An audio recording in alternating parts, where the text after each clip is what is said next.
So apparently, New Brunswick is having a provincial election. New Brunswick is one of Canada's more sparsely populated provinces. It has the distinction of being the only bilingual province in Canada. And home prices and the price for land out there is dirt cheap.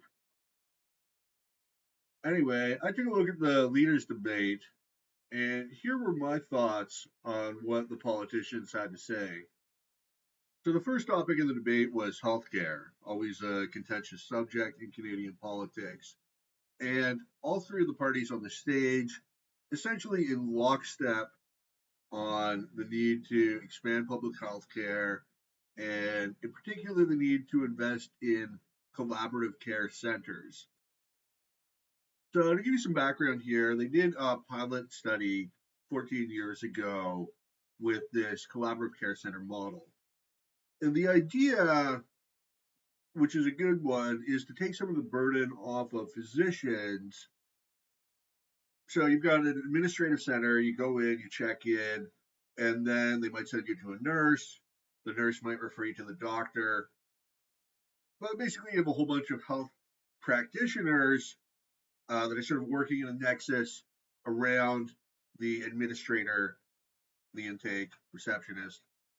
So it's a different model from the traditional visit the doctor. And it makes sense because a lot of visits to the doctor are more frivolous. They can be handled by a nurse. And then the nurse should be able to tell if there's a serious problem. They're going to call the doctor. The doctor's got to refer you to a specialist or whatever. So it's a fine reform. Of course, the fundamental problem with healthcare in Canada is that we don't have an actual healthcare market. What we have is really more akin to market socialism or socialized medical insurance, where everybody pays in through taxes, basically, and then the government functions as insurance. They pay the bill of the doctor's office for anybody who goes, and the government also sets prices.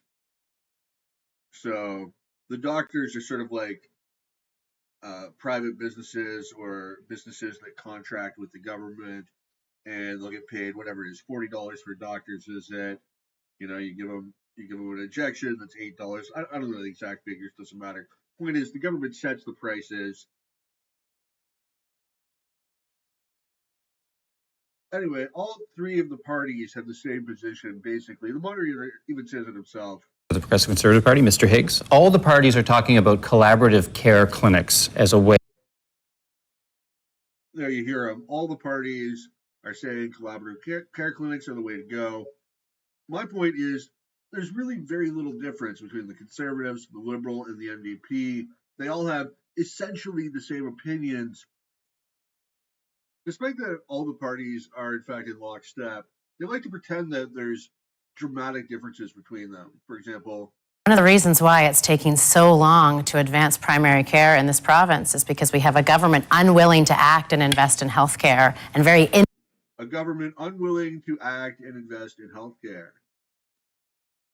And yet, according to advisor.ca, which, I don't know, it's some newsletter for financial advisors, but they seem credible enough.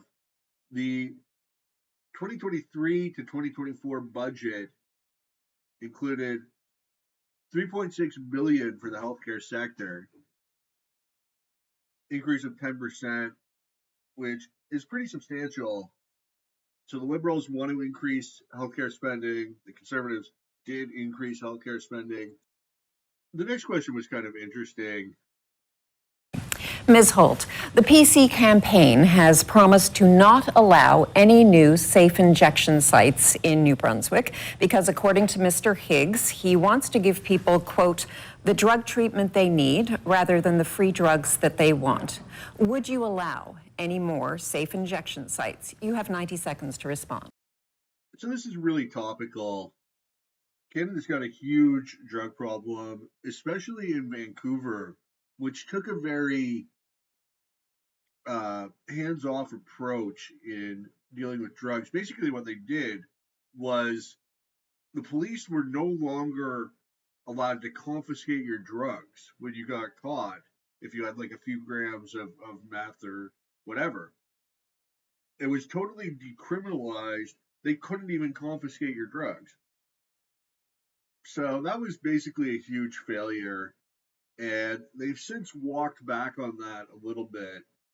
And actually, this whole issue goes right to the heart of the problem with social democrats, which is that they either subsidize something or they prohibit it.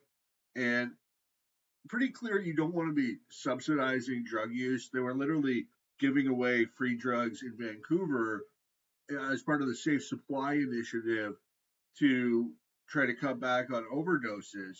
Ironically, the overdoses are a concept of prohibition in the first place because of the iron law of prohibition, which states that whenever you have a prohibited substance, then they start turning to more concentrated forms of that substance. And during alcohol prohibition, whiskey and other spirits became more popular than beer and wine because they were more potent, so easier to smuggle.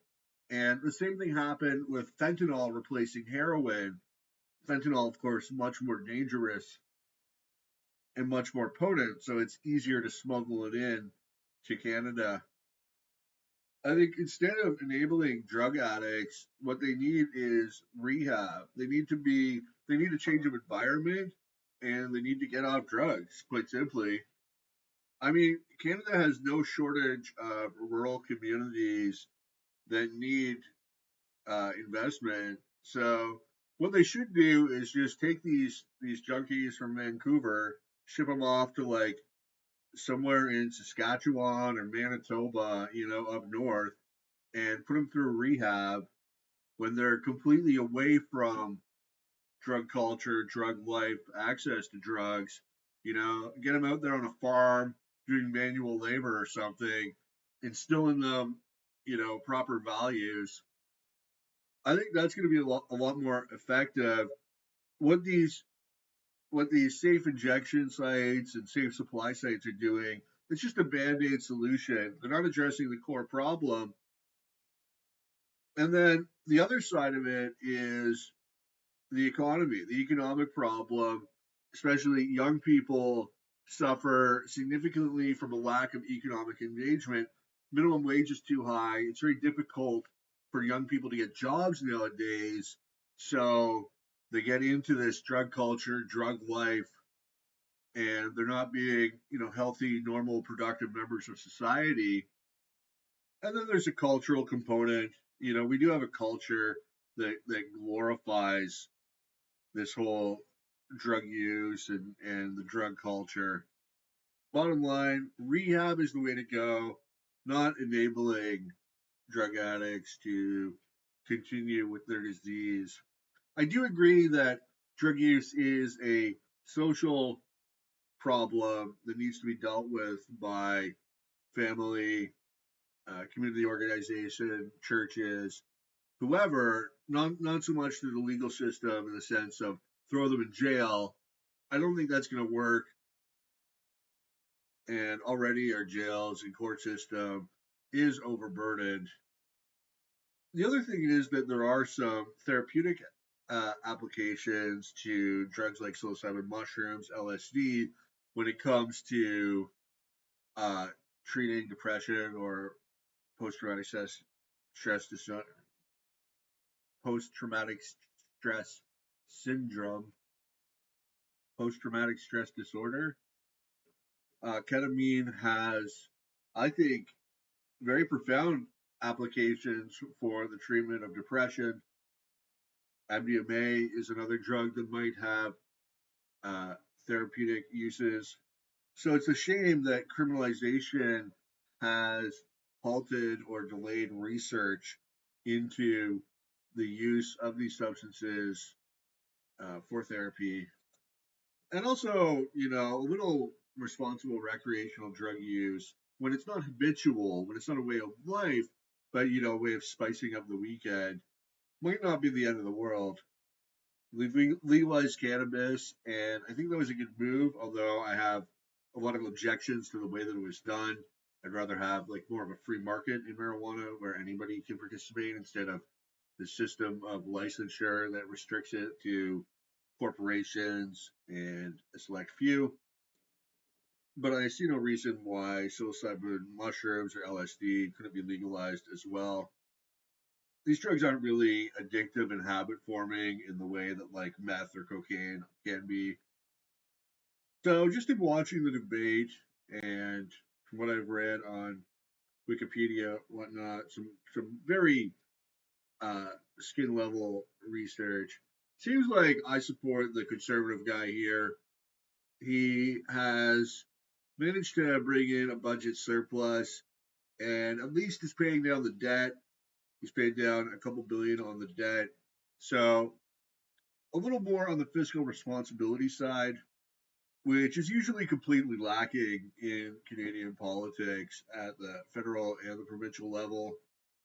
I'll admit I don't know a ton about New Brunswick politics or the current government. And I'm not saying that I like, support, or endorse the guy, but he seems like the best of three bad options to me. Unfortunately, in Canadian politics, there's really a very narrow band of so called acceptable thought and uh, not not many substantial policy differences between the parties on core issues, in my opinion. One thing I didn't realize is that this guy, David Kuhn, is actually the leader of the Green Party, which has 3 seats in the New Brunswick legislature. So when it comes to education, big surprise, all three of the candidates are in lockstep. Need new schools, got to build new schools. New Brunswick, like the rest of Canada, is struggling under the weight of large numbers of immigrants. Probably a good thing for this sparsely populated province. New Brunswick's population is only 775,000 people, or a little over 750,000. This is New Brunswick. By Canadian standards, it's actually pretty small, certainly compared with the massive Ontario or Quebec, which you can see here. This is Ontario, this is Quebec, and then this tiny little area here is New Brunswick. It's basically just like a sea of forests, and then you've got, of course, Moncton over here, the capital city. It's the largest of Canada's three maritime provinces. The other two, of course, being Nova Scotia and Newfoundland, seen here. By the way, if you're worried that your dream of home ownership is impossible in Canada because everything in Toronto costs $1 million, take a look at this beauty. For $45,000, you can get a 3-bedroom, 1-bath home. It is sold as is, so there's probably some serious structural problems. You might want to get a team of experts to take a look at it beforehand. But look at that, you're right on the lake. I mean, that's incredible. And it looks all right in the photos. I mean, this is a nice kitchen. You've got appliances. The floors are doing what they're doing. So a lot of really cheap houses in New Brunswick. You know, you put 5-10,000 into that, do some repairs yourself. You're probably looking at a fine home if you can work remotely, get Starlink internet set up. I think this is the future for a lot of Canadians working remotely, living in places like New Brunswick, rural Ontario, where home ownership doesn't have to be a, uh, something that you can't achieve. Here's another beautiful home, $30,000, located in Clifton, 1.5-story cottage. Clifton, I don't know, probably one of those small towns with like 300 people. And okay, there's some issues with the foundation. but it can't be that bad. Surely that can be addressed. You got 465 meters squared. Your property tax is only $227. I don't know why more people aren't living in houses like this. If I had $30,000, this would be where I would be living. I love how the realtors describe this one. Existing dwelling requires some TLC. Okay, some TLC. I can handle that. And then you look at the photos, and it's like, what is going on here? The roof's caving in. You got, I mean, it looks like somebody took a sledgehammer to the place. This is the bathroom. That is a lot more than some TLC. This place needs to be condemned. It needs a bulldozer, a wrecking ball, and possibly to set fire to the place afterwards. But still, $40,000, and look at that lot. You could plant a really nice vegetable garden there. So, despite all the parties having essentially the same position on education, invest more money in education, build more schools, they still find a way to criticize each other. Our schools in New Brunswick, because anybody who has a kid in school today, like I do, sees how our classrooms are overflowing, how we have portables upon portables in the schoolyard, and schools are sacrificing play spaces and outdoor spaces and others to try and accommodate the amount of children that we need to give a safe and healthy place to learn. We have a government that committed to schools, specifically a new school in the south end of St. John that has taken them 8 years to build. It can't take us 8 years to build schools in New Brunswick. We need to assess the population needs. We need to make plans that we revise on a regular basis. And we need to make sure that there are schools in place for every kid that needs to go. Right now, the information that we have from DTI tells us that there's 15 new schools that need built, and they need built right away. So we have to put plans in place. Okay, I think it's need to be built. But this sort of nagging criticism, like about the school build time, I mean, are they saying they used the wrong contractor? Like, what's the issue? Why is it taking so long for the school to be built? I guess 8 years is an awful long time. Anyway, the main takeaway from this is that basically all of the parties, again, in lockstep, in agreement on this core issue. Education funding needs to increase, got to build more schools. So they say they have to find a way to differentiate themselves. So they attack the other one, say, oh, we're going to do it better. Oh, no, we're going to do it better. But it's fundamentally the same ideology, the same belief system, the same policies. It might as well be one political party for all the differences there are between the candidates and their proposals. When it comes to affordable housing, there were some good ideas in the debate and a lot of really, really bad ideas. Good ideas included tying property tax assessments to rents. This was from the Green Party leader, Mr. Kuhn. The idea being that landlords or companies that build housing geared towards lower income individuals or cheaper rents will pay less in property tax.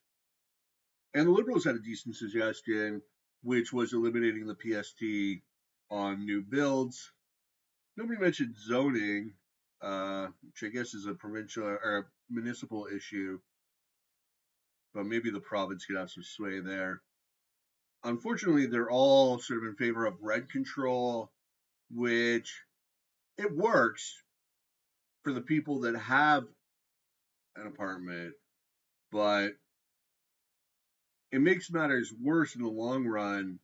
It makes businesses or investors less likely to build new apartments, and it makes it harder for people to find new apartments. I'm not a fan of rent controls. Let the market charge what it has to. And this is sort of a good example of how politics pits people against each other. So you've got existing renters, they like rent control. they're already in there, and that's fine. But then you have people who want an apartment and rent control hurts them. The other thing was that all the parties, again, in agreement, they want the government to construct housing, affordable housing for people. And this is problematic too. Why should some people get cheap housing and other people have to pay full price and, in fact, subsidize the cheap housing with their taxes? Okay, it can be geared to income, but somebody could be low income and still wealthy. And a lot of the time, the housing goes to political insiders or not necessarily low income people, people that actually need cheap housing. Maybe one solution to the affordable housing crisis is to allow the homesteading of crown land. I'm sure there's a lot of people that would love to go out and build their own home, maybe not off the grid, but well off the beaten track anyway. I don't know why the government owns so much land in Canada. We really need to get a lot of that land into the hands of the private sector economy where it can be developed, turned into farms, houses, whatever. There's just way too much vacant land in this country. I mean, the federal government has thrown $80 billion at the problem, and it's only gotten worse. So I think that tells you all you need to know about whether the government is coming to save us here. The number one problem is the whole NIMBY attitude, the regulations and zoning surrounding building more medium and high density housing. And again, this is the political process putting homeowners against would be renters. Homeowners want everything to be zoned single family, lest their precious property values decline. But a lot of us just want a place to live that doesn't cost $2,000 a month. Really, this is a supply issue. Overall, it was a pretty unexciting debate. The three participants, all basically echoes of each other, all having the same ideas, the same approaches to solving problems, the same political positions. I mean, it's very clear that there's really only one political party in New Brunswick. It's the Party of Social Democracy, and it's winning. Hopefully, someday there's a new alternative in New Brunswick, a more free market, individual liberty oriented political party. As things are, I guess I hope the conservative wins. He seems a little more sane and a little more fiscally responsible, but I really don't see a lot of difference between the conservatives, the liberals, and the Greens. They all seem to basically have pretty much the same viewpoint and perspective.